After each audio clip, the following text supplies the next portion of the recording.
Good afternoon and good evening to everyone. This is our group's study abroad trip, full presentation for going to Barcelona in Spain. And we are team two, and the people that we had in our team working together were Graham Smith, Julie Kenny, Carter McDowell, Ella Gorniak, Jacob Pasquarello, and Trevor McCowell.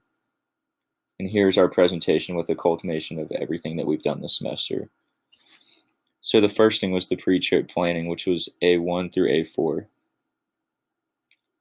And so this, we were able to define the trip objective, and our objective of the study abroad trip is to expose students to the beautiful culture of Spain. We will focus on sustainable development goals and learn what Spain is doing to reach those goals. And the ones that we looked at were the sustainable cities and communities, good health and well-being, partnerships for the goals, decent work and economic growth, and no poverty.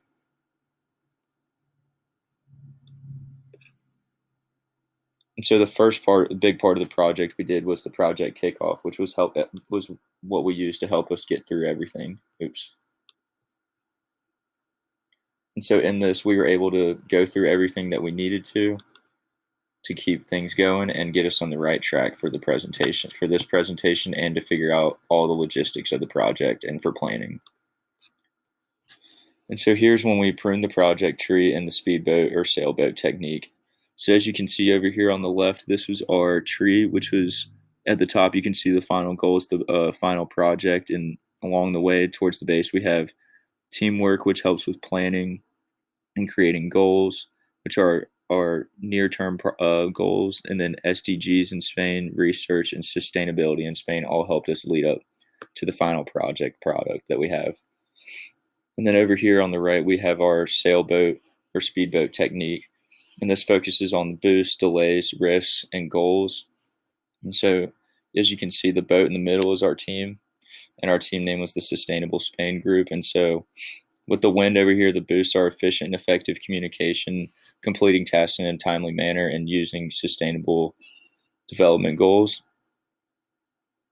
And then over here with the anchor, with what could be some delays, is miscommunication or conflicting schedules amongst the group. Down here with the rocks under the boat, which were risks we could potentially face, are coming to agreement on certain things and confusion on roles or contributions. And then finally over here with the beautiful island over here, our final goals are to meet our deadlines, have a successful project and a successful study abroad trip, and make meaningful connections. And so in this, we had our work breakdown structure. And so we had a YouTube video for this, but in short, and then looking at the graph, we have academic, cultural, social, project management, others, work packages, and then more stuff with activities that fall below. And then the academic part, we have learn the language, go through museums, and then the universities there. And for culture, we have see what the dancing and then the festivities are like. And then for social, we have the local markets and go to a football match, and then check out local businesses. And for project management, go to hotels, transportation, and then go through our itinerary.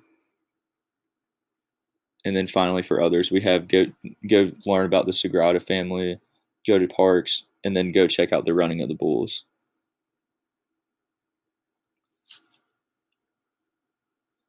And then here's our overall trip itinerary. So day one is going to be in the port of Spain. And in the port of Spain, we'll spend 5 hours about going to the port of Spain, and then we'll go to the court, and then we'll stay at the Courtyard by Marriott in Port of Spain. Then we'll have lunch, and then we can go check out the attraction of the Maracas Bay for about 3 hours, and then go to the West Mall after that. And then we would have dinner, and that would be it for our day.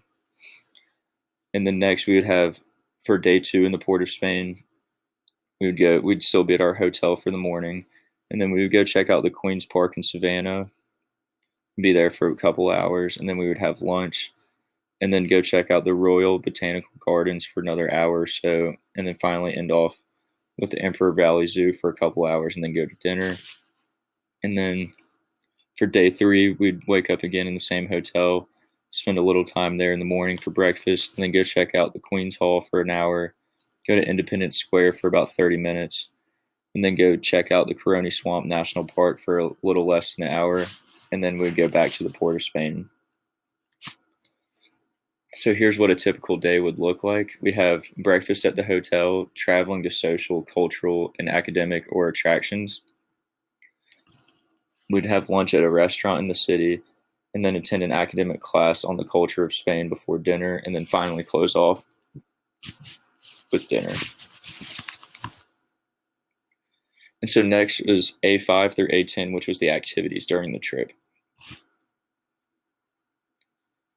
And so in this slide right here, we focused on our walking tours, and then here you can see you have access to the link of an example from someone from our group who did a walking tour, which we did through Google Maps and Google Earth to kind of so we could actually visually see what we were doing and to kind of see just to get an overall feel for what everything would be like.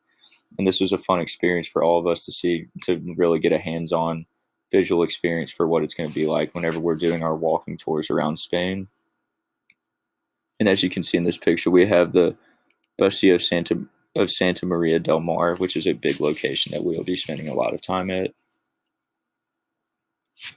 And then the next part of the project, we did Google Earth, which was G4, and here's another member of our group's presentation that we used. And then in this activity, we got to use Google Earth to go look at more of what it was like to be in Spain and to get more visuals in case some of us weren't familiar with the area or what it would all look like. And here we've got our auto transcription for drone applications in Spain. And so in Spain, drones are being widely adopted to perform tasks in various industries: agriculture, real estate, insurance, construction, telecommunication, law enforcement, and by retail and wholesale companies. Drones can perform many tasks with more efficiency and effectiveness than humans. Spain is using drones in construction to survey land and produce photographs and video of land. They're using drones in law enforcement to investigate crime scenes and gather evidence. The real estate industry in Spain has implemented drones to show listings and to share pictures of the property. Spain's agricultural industry is finding more ways to modernize and advance their operations. The use of drones has helped farmers become more efficient with monitoring and improving their crop yields. The Spanish government has invested heavily in the development of drones, with goals of helping farmers incorporate this technology into everyday operations. This advancement has created new jobs and new businesses across the country. Drones can take high-quality videos and photos of fields to allow farmers to monitor crop health. This has allowed farmers to save their crops, increase profits, and address many other areas of concern. In conclusion, Zoom's auto transcription service allowed our team to discuss our country comparison surveys and discuss the insights on the cultural dimensions. We were able to freely discuss how drone applications are being used in Spain to achieve SDG goals. This service makes it easier to discuss within our team and provide transcription in written form. This was a great way to interact with our team and discuss the use of drone applications in Spain. And then next we had our scavenger hunt, which we used on AirPano, which was a fun application to use to look at panoramic views of where we would be going and different places that we would like to look at in our scavenger hunt.